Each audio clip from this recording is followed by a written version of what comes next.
Dana ada potongan pajak perusahaan masuk ke dalam anggaran belanja negara Amerika, dan tiap tahun mereka menganggarkan miliaran dolar untuk Israel. Berarti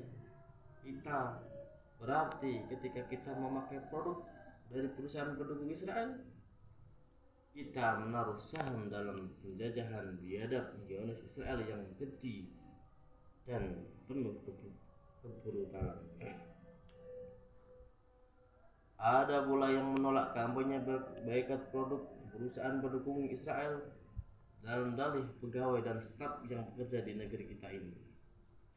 Mayoritas beragama Islam kalau diboikot perusahaannya merugi, bangkrut, mereka menjadi pengangguran. Bagaimana dengan nasib mereka ini? Jawabannya, jika masalahnya ada di ribuan pekerja muslim berada di perusahaan Israel dan sekutunya yang akan kehilangan pekerjaan akibat boikot, maka di sana ada jutaan nyawa saudara kita seorang sama muslim yang terancam, bahkan ribuan nyawa muslim yang telah melayang akibat senjata Israel dan sekutunya. Senjata yang didanai oleh perusahaan-perusahaan Israel dan sekutunya tersebut kita gunakan akal sehat saja. Jika pilihan pekerjaan, kita bisa cari kerja lagi. Tapi kalau kehilangan nyawa, kemana mau mencari ganti? Pekerja muslim yang kehilangan pekerjaan masih bisa mencari pekerjaan yang lain.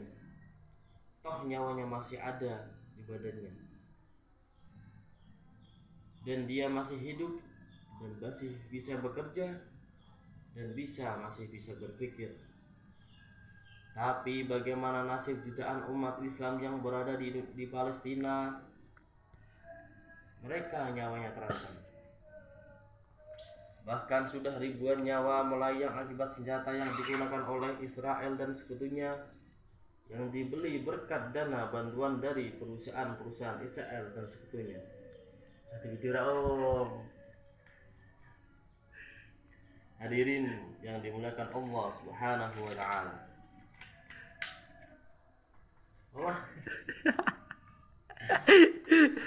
Kembali tentang fatwa Majelis Ulama Indonesia nomor 83 tahun 2023 tentang hukum dukungan terhadap perjuangan Palestina. Di dalamnya ada sejumlah pertimbangan yang mendasari kewajiban bagi umat Islam menghindari transaksi dan penggunaan produk-produk terafiliasi dengan Israel serta mendukung penjajah dan Zionisme. Pertama, ayat Al-Quran yang berisi fatwa NU ini kan. Kudu ngomong mana kau? Apa? Pertama, ayat Al-Quran yang berisi perintah untuk saling menolong dan menunjukkan solidaritas antar umat manusia. Firman Allah Subhanahu wa taala, A'udzu billahi minasyaitonir rajim. Bismillahirrahmanirrahim. Wa ta'awuna 'alal birri wal Ta'awanu. Apa? Satu video apa? Wa ta'awanu 'alal birri wal taqwa wa ta'awanu 'alal ismi wal 'udwan.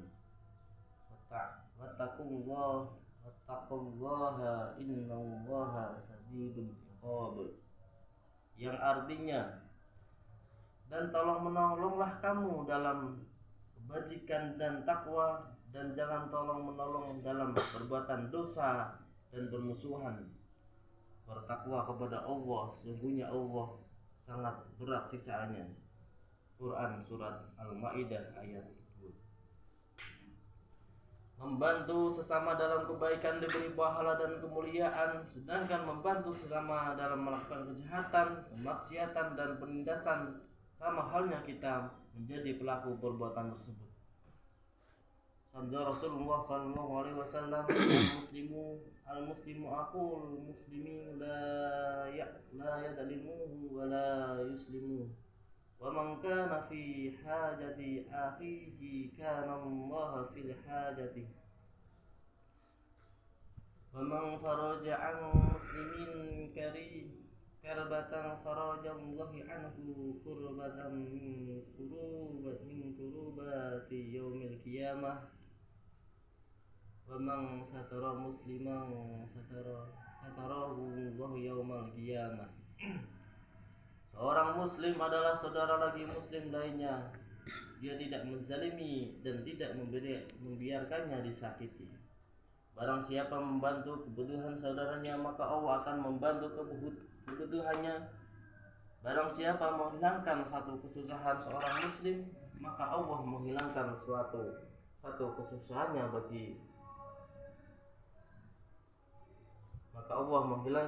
kesusahannya baginya dari kesusahan di hari kiamat. Barang siapa menutupi aib seorang muslim, maka Allah akan menutupi aibnya pada hari kiamat. Hadis riwayat Bukhari Muslim. Solidaritas kepada sesama muslim tergantung pada kadar keimanan. Semakin lemah imannya, maka semakin lemah pula solidaritasnya. Semakin kuat imannya, maka semakin kuat solidaritasnya. Diceritakan orang-orang menemui Bishr al-Afi pada suatu hari sangat dingin. Saat itu Bishr melepas pakaiannya dan menggigil. Orang bertanya, "Apa ini, ya Abu Nas?"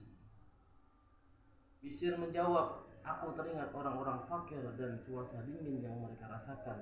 Aku tidak punya sesuatu untuk melipur lara mereka. Karena itu aku memilih untuk merasakan seperti mereka,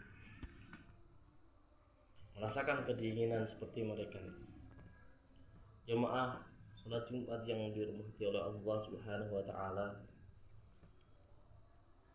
mendapat seorang ulama, Syekh Said Ramadan Al-Buti, wajib ain untuk memboikot makanan dan produk dagang Amerika dan Israel. Karena ini termasuk jihad yang mudah dilakukan bagi setiap orang Islam untuk menghadapi agresi dari Israel.